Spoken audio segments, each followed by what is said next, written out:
পিনপতন নীরবতা কেটে আবারও গুঞ্জন শুরু হতে প্রফেসর মোর্শেদ উদ্দিন পোর্টফোলিও ম্যানেজমেন্টের বইটি বন্ধ করে ভুরুকুচকে সবার দিকে তাকালেন। How stupid!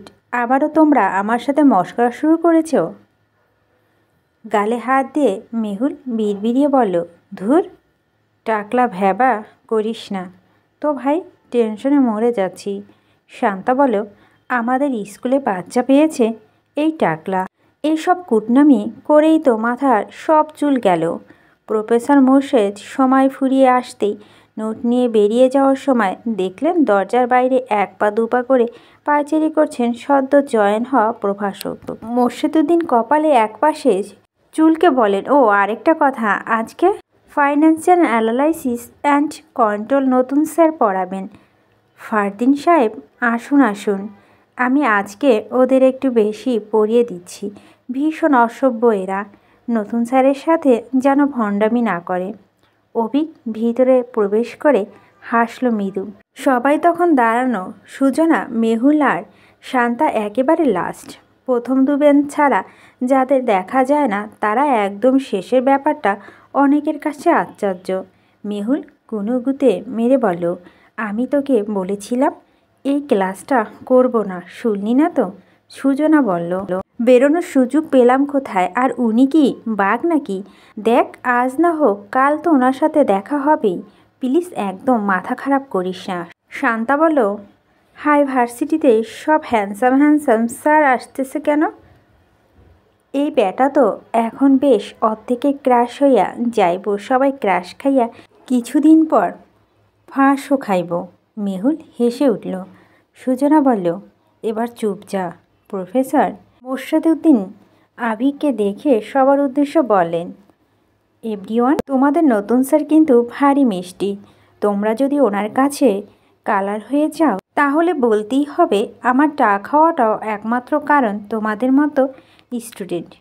সবাই হো হো করে হেসে উঠলেন। অভিকও হাসল।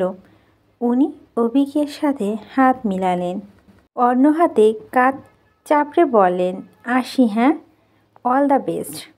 Fardin, thank you sir. Yeah, আরেকটা কথা, ওদের একদম লাই দিবেন না। নিখিল নিহাত হাত তোলে। তৃতীয় সারি আর প্রথম সারি প্রথম বেঞ্চে দুজন স্টুডেন্ট হাত তুলল। মোর্শেদ উদ্দিন হাসলেন, বলেন, এরা হচ্ছে এই ব্যাচের টপার। খুবই ভালো। আরও কয়েকজন আছে, যেমন নিখিলের পাশের জন, আহির এর পাশে দুজন, মেয়েদের ওদিকে ওই ডান পাশেরগুলো। আরও কয়েকজন আছে, আপনি বুঝে যাবেন অবশ্য। আর বাকিরা ভীষণ ফাঁকিবাজ, একটু এদিক সেদিক হলে ক্লাস থেকে আউট করে দেবেন, একদম বাইরে। আবিক হেসে উঠল, আরে হাসির কথা নয় ফারদিন সাহেব, কয়েকদিন ক্লাস নেন, নিজেই বুঝে যাবেন এরা কেমন। আসি, সাবধান কিন্তু, হ্যাঁ।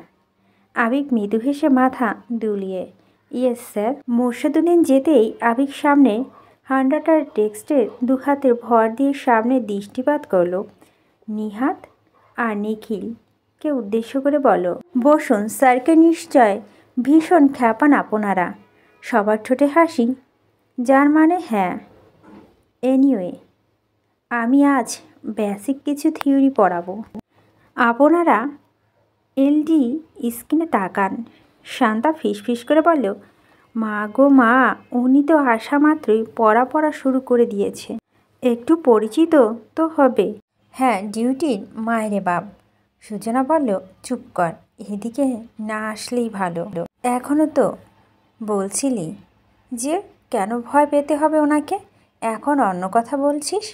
সুজনা মুখ দিয়ে সূচক শব্দ করে বলল, এদিকে আসলে যে ভয় পাবো এমন না, একটা অন্যরকম ব্যাপার আছে শান্ত। আচ্ছা, এবার চুপ থাক। শান্তা চুপ করল। নিহাত নামে মেয়েটি বলল, স্যার, সবাই আপনার সাথে পরিচিত হতে চায়। আফিক ঘাড় ঘুরিয়ে বলল, ও ইয়েস, আমার ক্লাস অনেক পাবেন আপনারা, পরিচিত হওয়া যাবে। Pay attention in class. Nihat বসেই বলল, ওকে স্যার। মেহুল সুজনাকে ডেকে বলল, জানু, আমার ভয়ে কেমন হাত পা কাঁপছে। উনি যদি জানতে পারে আমি মেহুল তাহলে কেমন রিয়াকশন হবে? কিছু বলবে না, চুপ যা হতো ভাই। তোদের কথা মতো পিছনে এসে বসাটা ভুল হয়েছে। আচ্ছা আচ্ছা বাদ দিলাম। আবি এলইডি রাইটিং বোর্ডে আঙুল চালিয়ে পড়ার গভীরে নিয়ে যেতে মনোযোগী হলো প্রতিটা ছাত্রছাত্রী। সুনিপুণভাবে প্রতিটা টপিক, প্রতিটা রুলসের, প্রতিটা থিওরি স্পষ্ট ব্যাখ্যা কিছুক্ষণের জন্য হলেও পিনপতন নীরবতা নেমে এলো পুরো ক্লাসরুম জুড়ে। এমন শিক্ষকের ভূয়সী প্রশংসায় মনে মনে পঞ্চমুখ হলো ছাত্রছাত্রীরা। পড়া শেষ করে বেরিয়ে যাওয়ার সময় অভিক সবার উদ্দেশ্যে বলল। সবাই তখন দাঁড়িয়ে ধপাস করে বসে পড়ার আগেই আবিক ফিরে তাকালো পুনরায়। সবাই হতচকিয়ে শটান হয়ে দাঁড়িয়ে থাকলো। পিছনে তিনজন বেশি কথা বলছে। নেক্সট টাইম আপনারা সামনে এসে বসবেন বলি অভিক বেরিয়ে গেল। সবাই সুজনাদের দিকে তাকিয়ে থাকলো। তিনজন ধপাস করে বসে একে অপরের গায়ের ওপর ঢলে পড়ল। বেলা বাড়ার সঙ্গে সঙ্গে ব্যস্ত হয়ে উঠল কাটা পাহাড়ের রাস্তা। ভিড় জমে উঠল ঝুপড়িগুলায়। প্রকৃতির শোভামণ্ডিত চাবি পুরো আঙিনায় যেন অপরূপ এক নীলাখেলা। দৃষ্টিজুড়ে নান্দনিক ঐশ্বর্যে এ যেন নান্দনিক সৌন্দর্য পুরোধা। সৌন্দর্য পিয়াসুদের কাছে পরম আকর্ষণীয়। ভ্রমণের পিপাসা মেটানোর চিরসবুজ শ্যামল এবং সোনালি ক্যাম্পাস হৈহুল্য মেতে থাকা বন্ধুমহল ছুটতে ছুটতে এসে দাঁড়ালো ঝকঝক করে এসে থামা শাটল ট্রেনের কাছে। রঙে বেরঙে এই শাটল ট্রেন তাদের কাছেই পরম আপনের নিত্যদিনের সঙ্গী। একের পর এক বগি দখল হলো। সবার জায়গা দখল করে বসে পড়ল। কেউ ঘামাত্মক গায়ে দাঁড়িয়ে রইল, কেউ ঠেস দিয়ে দাঁড়ালো। এই ক্লান্ত দুপুরে ছবির খুঁতে শিল্পীদের পুরানো তারছেঁড়া গিটারের সুর উঠল, গেয়ে উঠল সবার চট্টগ্রাম আঞ্চলিক ভাষার সেই বিখ্যাত গান ও হালাত চান গলার মালা।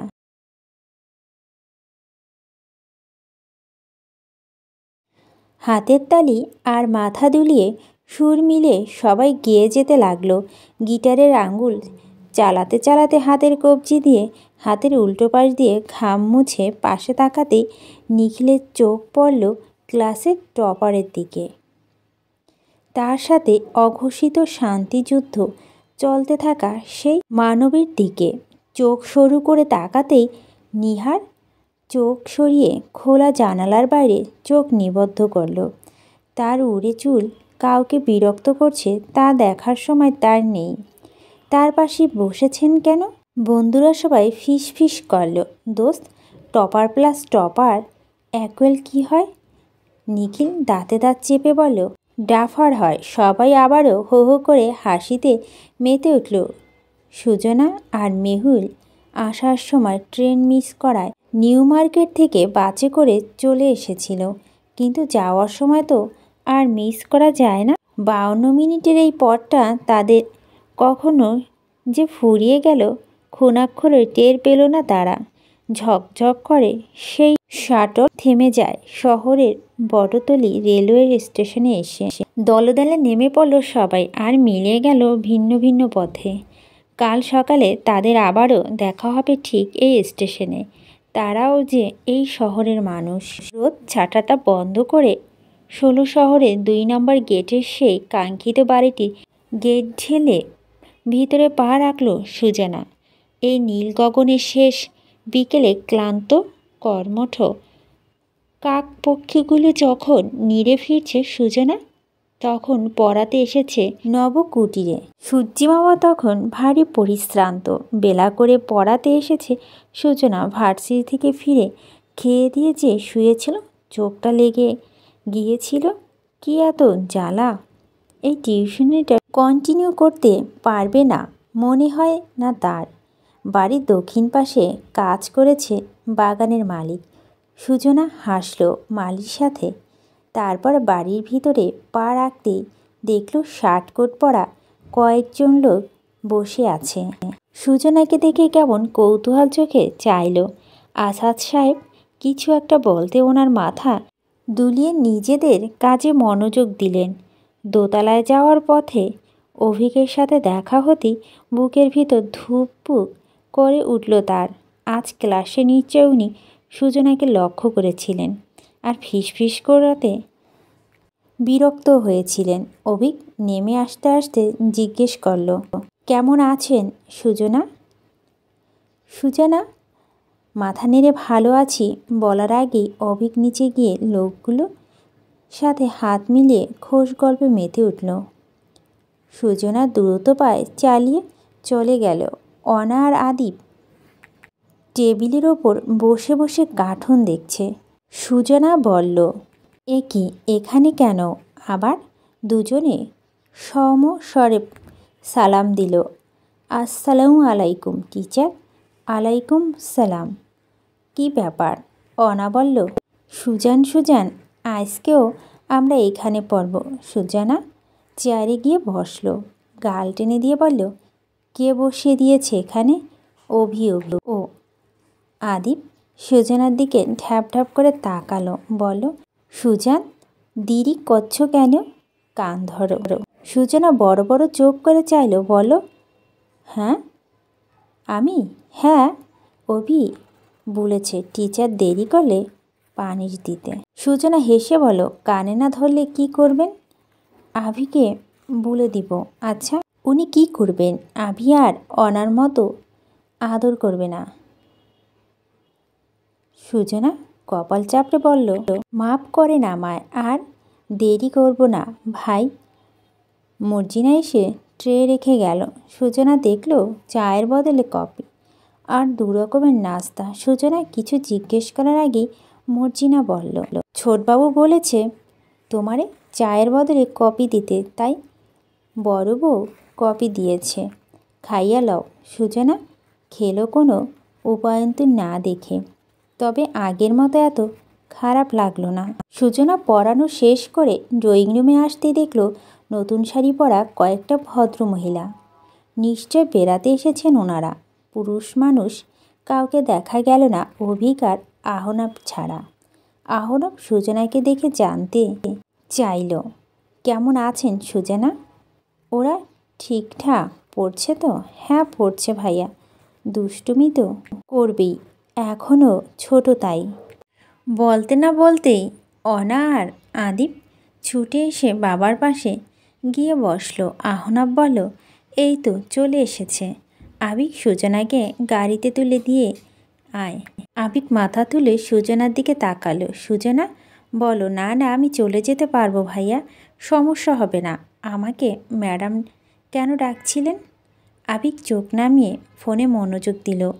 আনিকা ছুটে এসে বলো, সুজনা আসুন না। আরে আমার আম্মা আর চাচি আপনার সাথে দেখা করতে চাইছিলেন বলে হাত ধরে নিয়ে গেল আনিকা। সুজনা বলল, কিন্তু আমার দেরি হয়ে যাচ্ছে ম্যাডাম। গাড়িতে করে যেতে পারবেন, এমনি তো দেরি হয়েছে। আসুন, আমার আর চাচি অনেক দিন পর এসেছেন। সুজনাকে রান্নাঘরের দিকে টেনে নিয়ে গেল আনিকা। সুজনাকে দেখেই সবাই নড়ে চড়ে বসল। সুজনা সালাম দিতেই আনোয়ারা বেগম উত্তর দিলেন, বলেন বসো। কি নাম তোমার? সুজনা নিজের নাম বলে আবারও আনিকার দিকে চাইল। আনিকা বলল, এমা আমার আম্মা উনি, এত লজ্জা পাওয়ার কি আছে? সালমা বেগম আর চোখে তাকিয়ে বলো, শোনো মেয়ে, একটা উপদেশ দিই তোমাকে। মেয়ে বড় হয়ে কেউ যখন কথা বলতে ডাকবে তখন একদম চুপচাপ থাকবে, আর যেটা জিজ্ঞেস করবে সেটার উত্তর দেবে, মনে থাকবে? সুজনা মাথা নাড়িয়ে বলল, জি। আনোয়ারা বেগম হেসে বলল, বেআইন ছোট মানুষ তাই লজ্জা পাচ্ছে হয়তো। আচ্ছা মা, তোমার বাড়িতে কে কে আছেন? কোথায় থাকো? আমি, মা আর ভাই। সরিষাবাড়ি পথে যে বিল্ডিংটা দেখা যায় ওইখানে 3য় তলায় বাসা ভাড়া থাকি। আমার গ্রামের বাড়ি পটিয়া। ও আচ্ছা আচ্ছা, তোমার বাবা কি করেন? সুজনা কিছু বলতে যাবে তখনই আবিদের ডাক ভেসে এলো। সুজনা সুজনা অভি এখন যেতে বলে, এখন ডাকে, এখন। আনিকা বলল, আচ্ছা আচ্ছা যাচ্ছে বাবু। আদিপ চলে গেল। কিছুক্ষণ পর অনা এলো। সুজনা অভি এক্ষুনি ডাকে, নইলে মার দিবে। এখন আসো, আসো, তাড়াতাড়ি আসো, আসো না। সালমা বেগম বললেন, এই বজ্জাত, তুই আমার ছেলের নাম ধরে ডাকবি কেন? অনা চিল্লিয়ে বলল, ভোগ, অভি আমার ছেলে, মাই সান। সবাই হেসে উঠল তার কথায়। সালমা বেগম খুন্তি দেখে বলল, সুজনা, যাবে না? যাবে না মানে যাবে না। অনা মাথা দুলিয়ে বলল, তা হইলে অভিকুলে কইরে নিয়ে যাবে। সালমা বেগম চোখ বড় বড় করে তাকালেন। সুজনার ইচ্ছে হলো মাটি ফাঁক করে ঢুকে পড়তে। অনা বেরিয়ে যেতে যেতে চিল্লিয়ে চিল্লিয়ে বলল, অভি, অভি, তাড়াতাড়ি আসো, টিচারকে কুলে কুড়ি নিয়ে যাও। সালমা বেগম চেঁচাতে চেঁচাতে ড্রয়িং রুমে এলো। আবিকে ফোনের ভিতরে মুখ গুজে বসে থাকতে দেখে বলল, আহা, আমার ছেলেটা বোধবুদ্ধি কখন হবে? হ্যাঁ, দেখছি তো এখানে মেয়েটার সাথে মুরব্বির সাথে কথা বলছে, তার মধ্যে ডাকাডাকি শুরু করে দিয়েছিস। অভিক মাথা না তুলে জিজ্ঞেস করল, আমি কখন ডাকলাম মা? তুই তো ডাকিসনি, কিন্তু বজ্জাত দুটোকে পাঠিয়েছিস ওই মেয়েটাকে এখানে দাঁড়াতে দিচ্ছে। সরি মা। আজিম সাহেব এসে ছোপায় বসলেন। মা ছেলে কি নিয়ে কথা হচ্ছে? আহনা ফেসে বলে উঠল, কাকি, অনা আর আদিবের রাগ আবির ওপর ছাড়ছে কাকিয়া। আহ সালমা, তুমি না ছেলেকে বিয়ে করাতে যাচ্ছ, এবার একটু মিষ্টি করে কথা বলতে তো শিখো। সবাই আমাদের আনিকার মতো হবে। ও তো বিয়ের আগে থেকে জানতো চিনতো সবাইকে, তাই মানিয়ে নিতে পেরেছে। কিন্তু হুট করে একজন নতুন মেয়ে সব সহজভাবে নিতে পারবে? সালমা বেগম তৃপ্তির চোখে তাকালেন।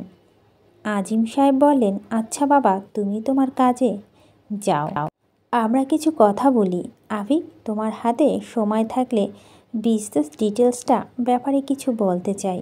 সালমা বেগম তেড়ে এলেন, এই শোনো, তোমরা বাপ জ্যাঠা তো সারাক্ষণ অফিস আর অফিস, ব্যবসা আর ব্যবসা, এসবে আমার ছেলেটাকে একদম জড়াবে না বলে দিলাম। ও কত দিকে মাথা দেবে বলতে পারো? ও পড়া বুঝলে পড়াতে কত মেধা খাটাতে হয় জানো? কত বড় বড় ছেলে মেয়েদের পড়ায় সেটা জানো? খোঁজ রাখো। আহনা, তোকে বলে দিচ্ছি বাবা, এই লোকের কথা একদম কানে তুলবি না। অতিরিক্ত কাজ করার কোনো দরকার নেই। না তুই, না অভি। অভিক মায়ের মুখের দিকে তাকিয়ে ঢ্যাপ ঢ্যাপ করে তাকিয়ে থাকলো। উনি ছেলেটাকে অমন করে তাকাতে কাছে গিয়ে মাথা হাত বুলিয়ে বলল, তোর বাপের কথা একদম শুনবি না অভি। আমি তোর বউয়ের সাথে কখনো খিটখিটে মেজাজে কথা বলবো তো মনে হয় আমি তোর সাথে ওভাবে কথা বলি? অভিক হাসল। এ মা, ছেলে হাসে? হাসিস কেন? আমি হাসার কথা বললাম? তোর বাপকে কিছু বল। আবিক আবারও হাসল। আজিম সাহেব এবার হেসে উঠলেন, নিজে গা এলিয়ে বসে বললেন, আচ্ছা, তুমি ভালো শাশুড়ি হবে সালমা, এবার নিজের কাজে যাও। সালমা বেগম যাবে যাবে করে কিছু দূর গিয়ে থেমে গেল। আবারও নিশ্চয় অফিসের কথা বলবে এই লোকটা। আজিম সাহেব পায়ের উপর পা ছড়িয়ে ডাকলেন, আবিক ফারদিন। ইয়েস বাবা। তোমার রুমে গিয়ে আয়রন টেবিলটা ওপেন দেখলাম, হোল্ড করা ছিল না। ও সরি, ভুলে গিয়েছিলাম। আমি ওখানে একটা ছবি রেখেছি, দেখে জানিও। ও তোমার মাকে। সালমা বেগম গালে হাত দিল, ছুটে এসে বলল, হায় হায়, তুমি আগে আমাকে বলবে না? কেমন মানুষ গো তুমি। আমার অভি বউ আমি দেখব না? তোমার পছন্দ হলো না, কিন্তু তোমার ছেলের পছন্দ হয়ে গেল, তখন তুমি কি করবে সালমা? সালমা বেগম চুপ করে ম্লান মুখে তাকালো, যেন ভারী অসন্তুষ্ট হলো তিনি। আমার ছেলেও, আমার আর ওর পছন্দের মিল থাকবে না? আভিক মায়ের মুখের দিকে তাকিয়ে দাঁড়িয়ে পড়ল। মা, আগে তুমি দেখো, ঠিক আছে? সালমা বেগম খুশি হয়ে গেলেন। 5 আঙ্গুলের মাথায় চুমু খেয়ে ছেলের মুখ ছোঁয়ালেন। বললেন, আমার সোহাগার ছেলে, ওকে এখন সুজনাকে ডেকে দাও, ওনার দেরি হয়ে যাচ্ছে। আবারও সুজনা ও মেয়ের কথা বলছে। বলছিলাম না তোমার মেয়েকে তুমি এতক্ষণ বাড়ির বাইরে রাখবে মা? সালমা বেগম হতচকিয়ে গেল। ওই মেয়ের বাবা মা ছেড়েছে কেন? আমি তো ছাড়তাম না মা, এরকম বলতে নেই। আচ্ছা বাবু, আর বলবো না, ডেকে দিচ্ছি। সুজনা ছাড়া পেয়ে তার কিছুক্ষণে ছুটে এলো। বাবারে বাবা, যেই চাকরি ইন্টারভিউ নিচ্ছে, প্রশ্নের পর প্রশ্ন। সে আসাতেই আভিক বলল, গাড়ি রাখা আছে, গিয়ে বসুন। সুজনা বেরিয়ে গেল। সে রিক্সা করে যাবে। সব সময় সাহায্য নিতে ভালো লাগে না। আভিক ফোন ঢুকিয়ে বেরিল বাড়ির থেকে। সদর দরজা পার হতেই দেখল সুজনা গেটের কাছে গলা বাড়িয়ে উকিঝুঁকি দিচ্ছে। আভিক গাড়িতে বসে গাড়ি ছেড়ে দিল। সুজনা পিছু ফিরে শটান হয়ে দাঁড়ালো। আভিক গাড়ি তার সামনে দাঁড় করিয়ে বলল, বসুন। সুজনা পাণ্ডুল মুখে গাড়ি পিছনে ছিটে গিয়ে বসল। আভিক গাড়ি ছেড়ে দিয়ে বলল, আপনি সবসময় দ্রুত বাড়ি ফেরার চেষ্টা করবেন সুজনা। আপনি পড়েন কখন? এখান থেকে গিয়ে নিশ্চয় আপনার ক্লান্ত লাগবে, অন্য কাজও থাকতে পারে, তাহলে পড়বেন কখন? সুজনা চুপ করে বসে রইল। কিছু পরে বলে উঠল, স্যার, একটা রিক্সা দেখেছি, ওটার সামনে দাঁড়ালে ভালো হতো। আভিক গাড়ি দ্রুত টেনে গিয়ে রিক্সাটা পার করে গেল। সরিষাবাড়ি সেই বাড়িটার কাছাকাছি আসতে গাড়ি থামালো। সুজনা গাড়ি থেকে নেমে ধন্যবাদ জানাতে যাবে, তার আগেই অভিক গাড়ি ঘুরিয়ে নিয়ে চলে গেল। সুজনা নিজের বোকামির জন্য নিজেকেই বকল কিছুক্ষণ। মাঝে মাঝে সে এমন কাজ করে না। ছাড়, নিশ্চয় খারাপ কিছু ভেবে নিয়েছে।